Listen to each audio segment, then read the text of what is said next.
Dia yang mengerjakan, yang menenun supaya kita jadi kepala. Dia katakan, aku akan membuat engkau naik. Itu bukan karena kuat kita, tetapi karena kita dalam Yesus. Yesuslah yang mengerjakannya. Katakan amin.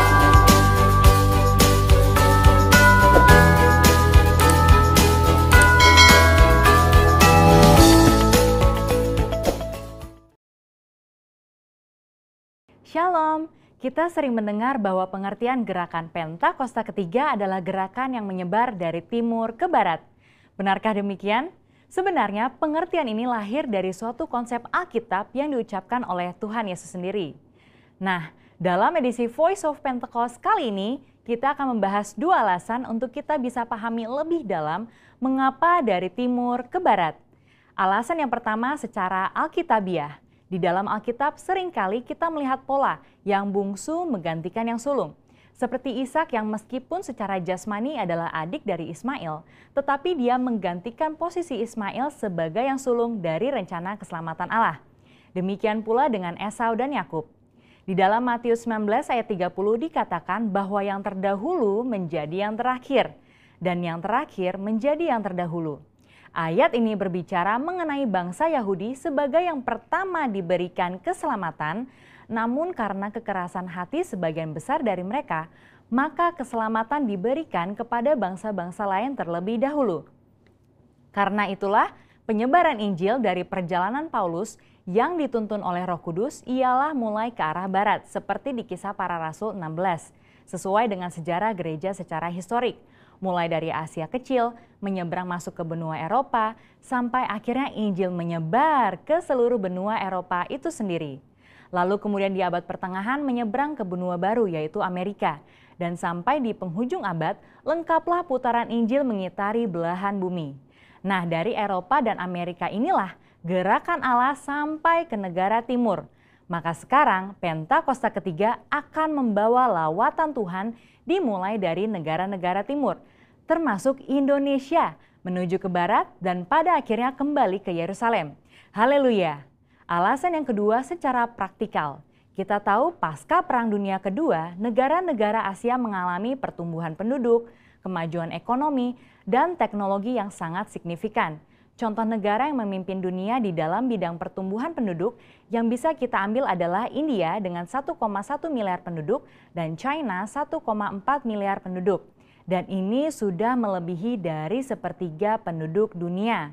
Mereka tidak hanya mulai mendapatkan kemerdekaan secara politik, tetapi terjadinya suatu musim baru di dalam sejarah penyebaran Injil di belahan bumi timur. Berawal dari negara barat mengirimkan misionaris-misionarisnya ke negara Asia, seperti Korea Selatan, China, Vietnam, dan Indonesia. Dan mulailah pertumbuhan gereja di negara itu sendiri.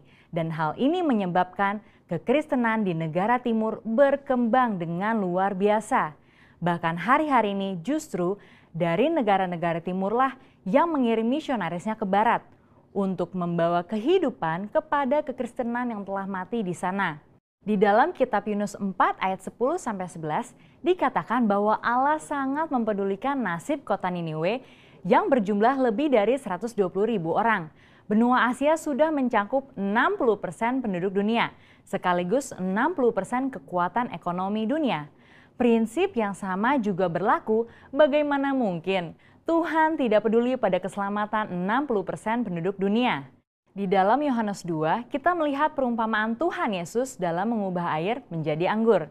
Di dalam peristiwa itu, kita tahu pemimpin pesta mengatakan bahwa Tuhan menyimpan anggur yang terbaik sampai ke akhir pesta. Inilah juga yang akan terjadi pada akhir zaman. Allah menyiapkan kegerakan rohnya yang terbesar dan terakhir dimulai dari benua timur. Secara spesifik dari Indonesia, gerakan ini akan mempengaruhi negara-negara besar di Asia Timur dan akan bergerak ke barat dan akan diselesaikan di pintu gerbang Yerusalem. Seperti kilat yang menyambar dari sebelah timur dan melontarkan cahayanya sampai ke barat, demikianlah juga gerakan Pentakosta ketiga yang akan menyongsong kembali datangnya Anak Manusia.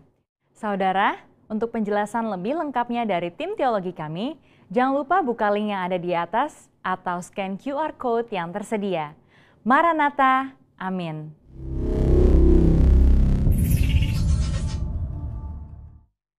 Kita akan membaca firman Tuhan dari 3 ayat sekaligus. Pertama Yohanes 10 ayat 10b.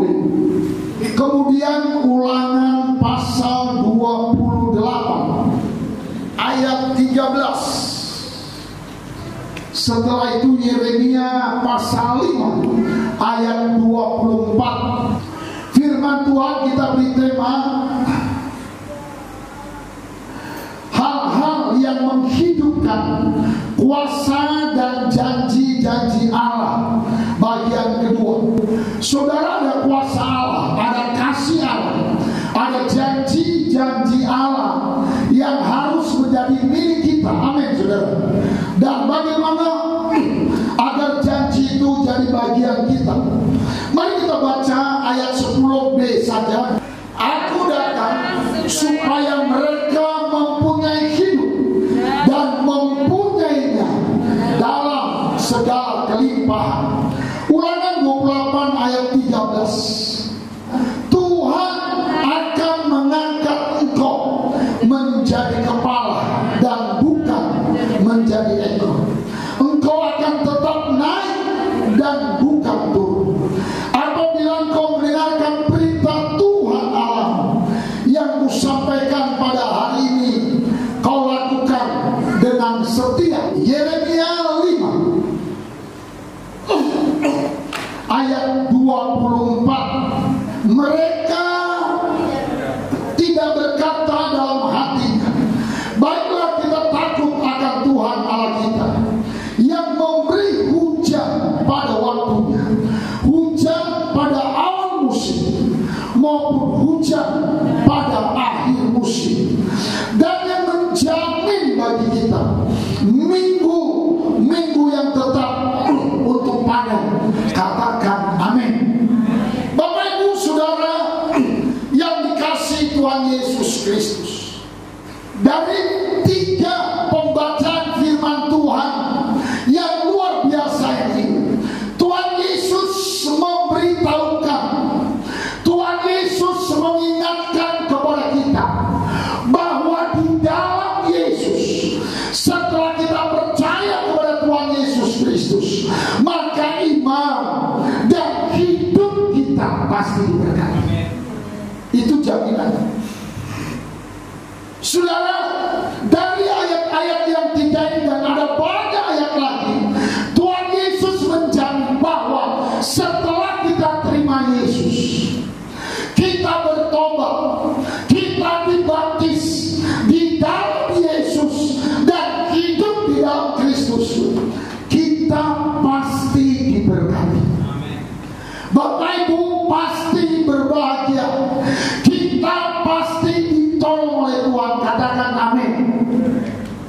Yang pertama, tadi katanya Yohanes 10, aku datang supaya kamu hidup dan mempunyai hidup dalam segala kelimpahan. Yang kedua, Ulangan 28 berkata, kamu akan selalu naik, bukan turun. Kamu akan selalu diberkati, bukan selalu rugi. Yang ketiga, Yeremia 5:24 akhir berkata, saudara, dia akan menjamin bagi kita minggu-minggu yang tetap untuk kita bisa panen. Bisa bilang amin, saudara. Minggu-minggu yang tetap untuk kita selalu beruntung, selalu berhasil di dalam Tuhan Yesus Kristus. Saudara, hari ini bagaimana agar kuasa Tuhan itu, agar kasih-Nya yang besar itu, agar janji-janji firman Tuhan yang tertulis di Alkitab ini benar-benar jadi bagian kita. Amin, saudara. Benar-benar kita alami di dalam pribadi kita, di dalam keluarga kita, di dalam pekerjaan, di dalam pelayanan kita.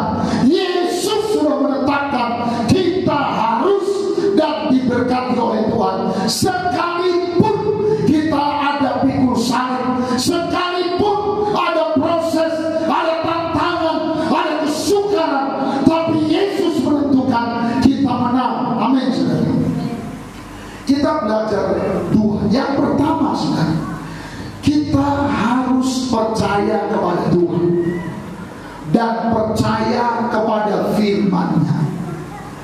Saudara, kita harus percaya sungguh-sungguh pada Tuhan. Kita lihat Yohanes 11 ayat 40. Jawab Yesus, bukankah sudah kukatakan kepadamu, jikalau kau percaya, engkau akan melihat kemuliaan Tuhan.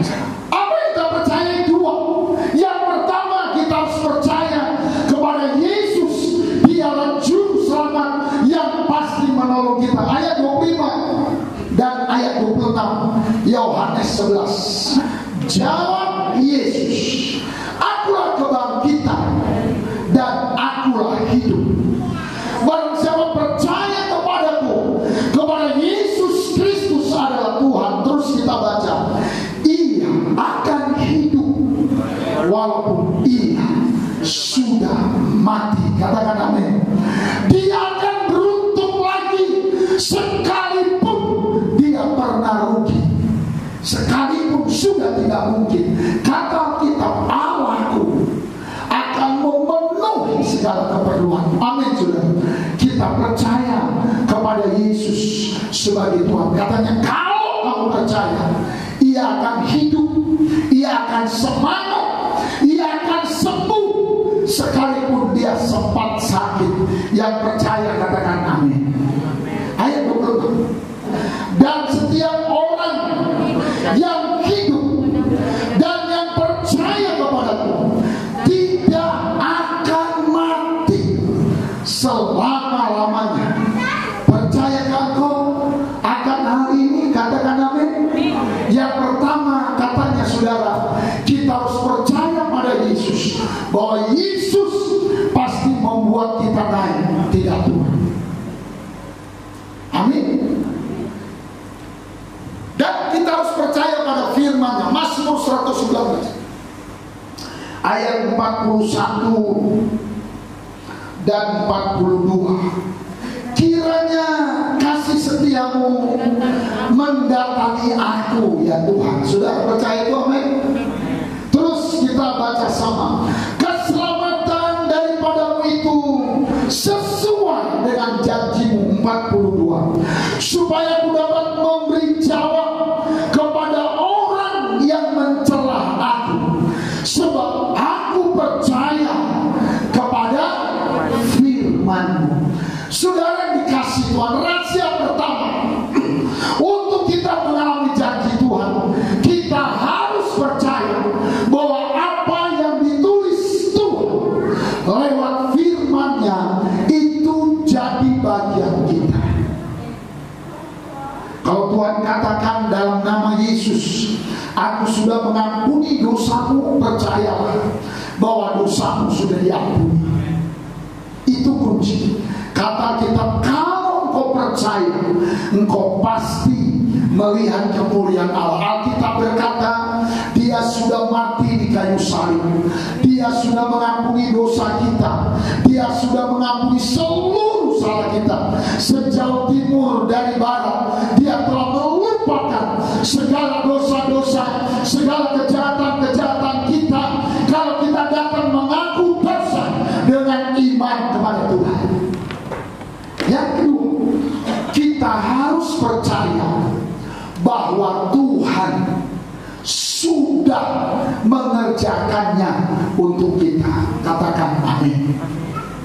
Sekali lagi, kita harus percaya bahwa apa yang difirmankan, bahwa apa yang dijanjikan Tuhan bukan hanya bicara, tapi Tuhan sudah mengerjakannya. Yang kedua, percaya bahwa Dia sedang mengerjakannya saat ini. Dan yang ketiga, kita harus percaya bahwa Dia akan terus mengerjakannya bersama-sama dengan kita sampai kita kembali ke rumah Bapa di surga. Saudara yang dikasih Tuhan, kita akan mengalami kebaikan Tuhan kalau kita percaya tidak itu. Pertama, kita percaya bahwa Yesus sudah mengerjakan, sudah mengampuni dosa kita, sudah Katakan amin.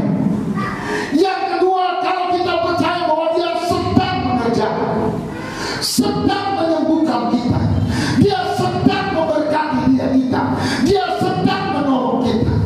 Dan yang ketiga, Dia akan terus menyertai kita. Amin, saudara.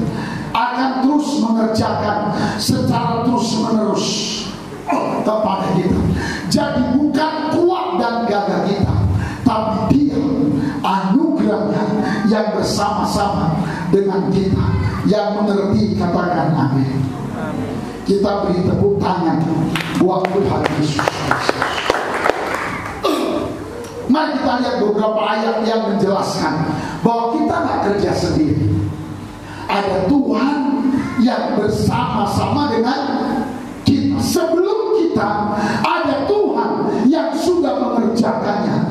Dan sesudah itu, ada Tuhan yang akan terus menolong kita. Amin. Kita lihat Roma 8 ayat 28.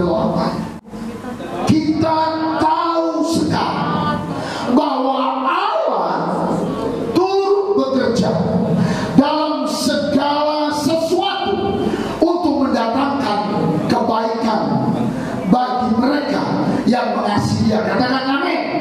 Kita harus percaya, kita orang-orang tua, bahwa Allah turut bekerja memberkati anak-anak kita, bukan hanya kita.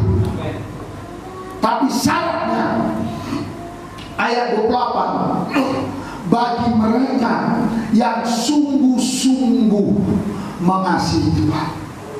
Mari kita kasih Tuhan, kita sembah Dia, kita layani Dia, kita agungkan Dia. Katakan amin.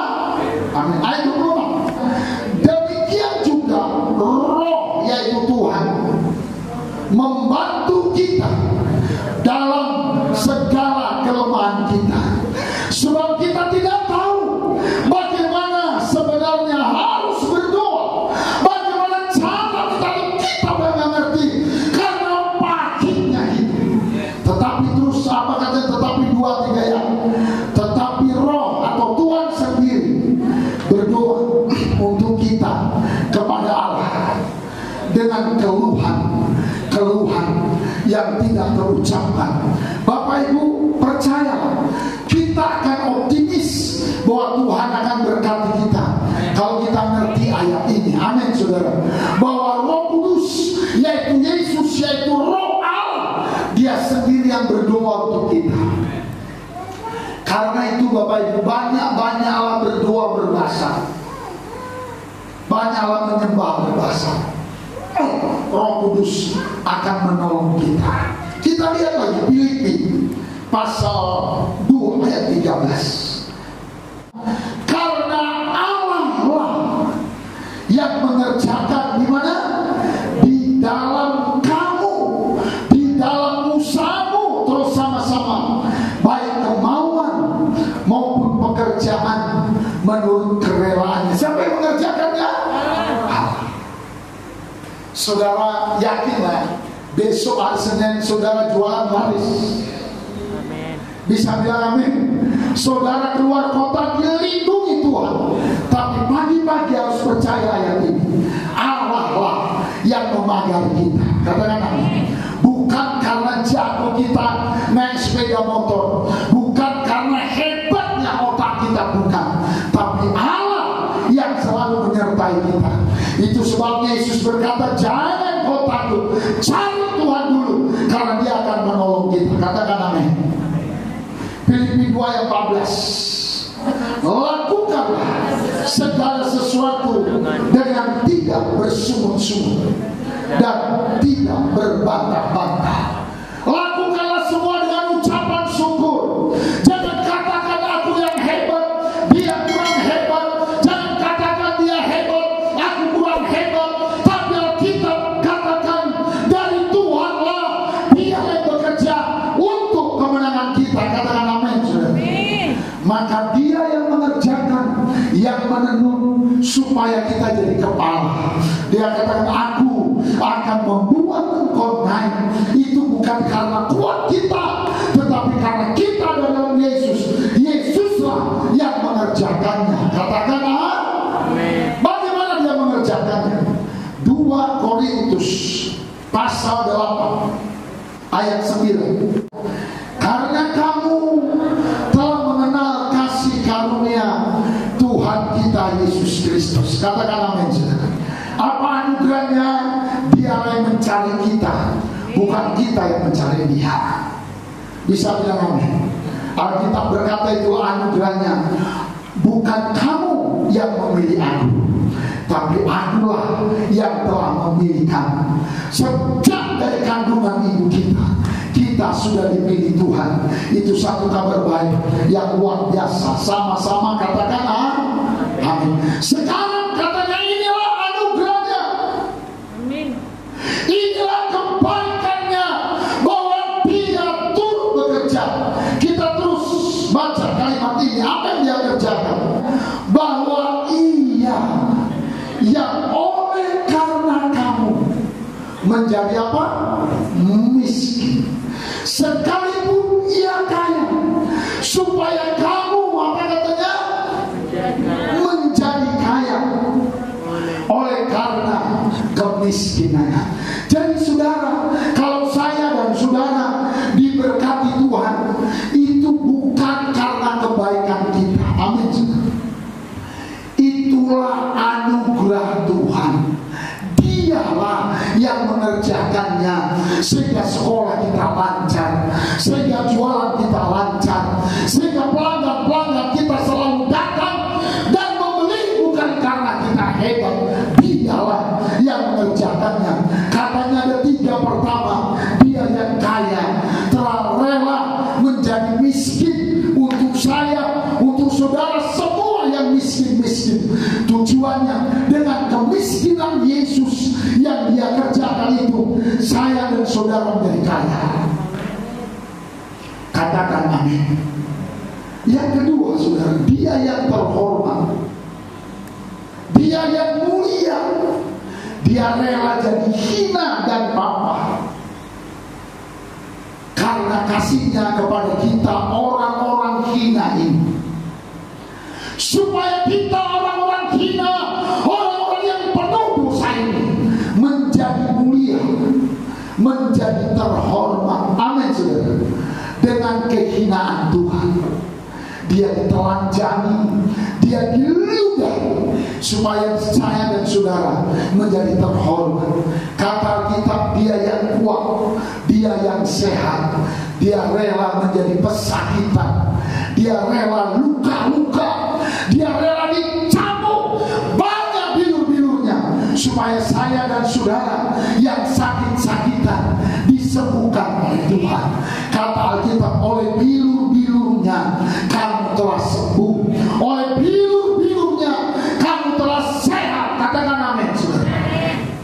Siapa yang mengerjakannya? Tuhan.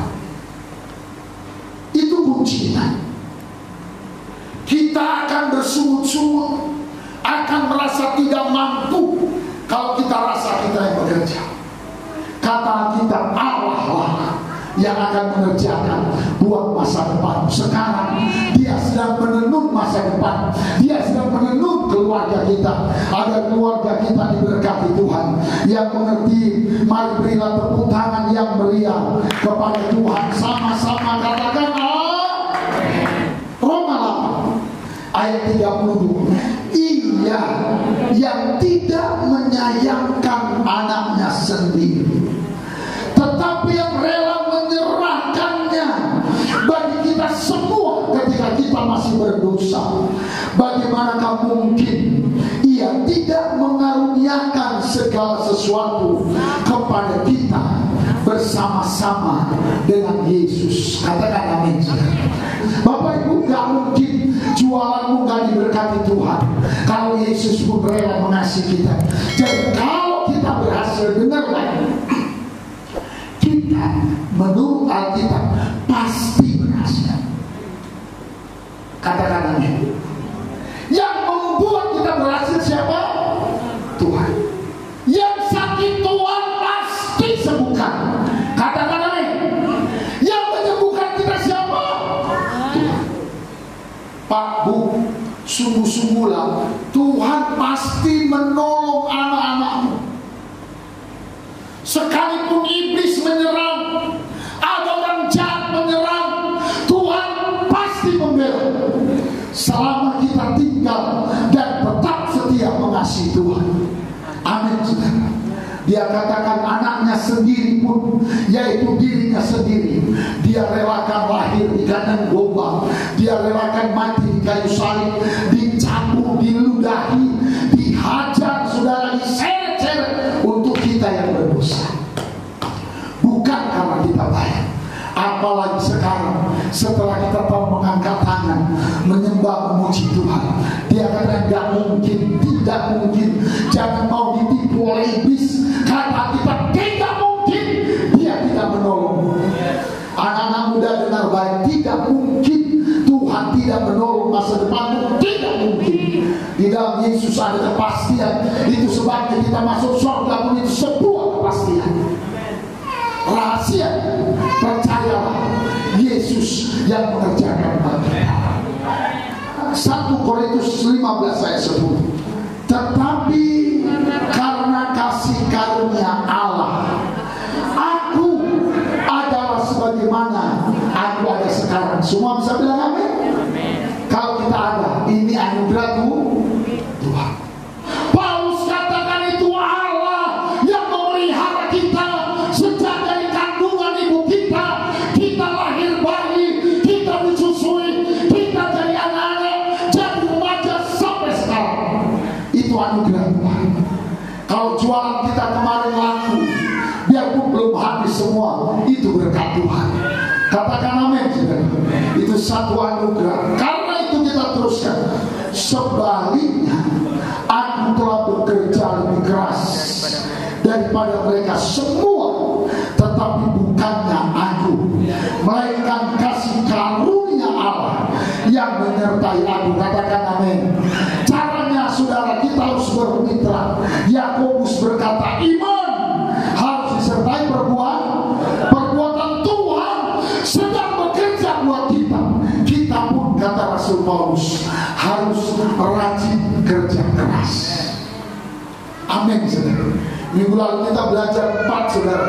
Kita harus berani menomorsatukan Tuhan supaya anugerahnya tidak sia-sia. Yang kedua, kita harus berani menomorsatukan doa. Siang malam kita berdoa. Yang ketiga, kita harus berani kerja keras. Jangan malas. Kerja lagi, layani lagi, kerja lagi. Yang keempat, kita harus berani melayani Tuhan dengan harta kita. Saudara, saya percaya kasihnya, kuasanya, janji-janjinya jadi bagian kita. Kita berdiri sama-sama. Bapa, di dalam nama Tuhan Yesus, terima kasih buat segala kebaikan, segala kemurahan, segala pertolongan-Mu yang luar biasa. Kami berterima kasih buat firman Tuhan. Engkau bekerja untuk kami, Engkau bekerja untuk kami, Engkau memberkati kami dengan sangat luar biasa. Tuhan, kami percaya janji-Mu. Engkau sedang memberkati kami agar kami dapat hidup yang berkemenangan, hidup diselamatkan, hidup diberkati di sorga dan diberkati di bumi. Tuhan, Kau memberkati kami dengan keselamatan, Engkau memberkati kami dengan kesehatan yang sempurna. Tuhan, terima kasih Tuhan. Kau luar biasa Tuhan. Sembuhkanlah yang sakit, kuatkan yang lemah Tuhan. Kami percaya dalam nama Yesus. Roh Kudus memberkati kami dengan berlimpah-limpah.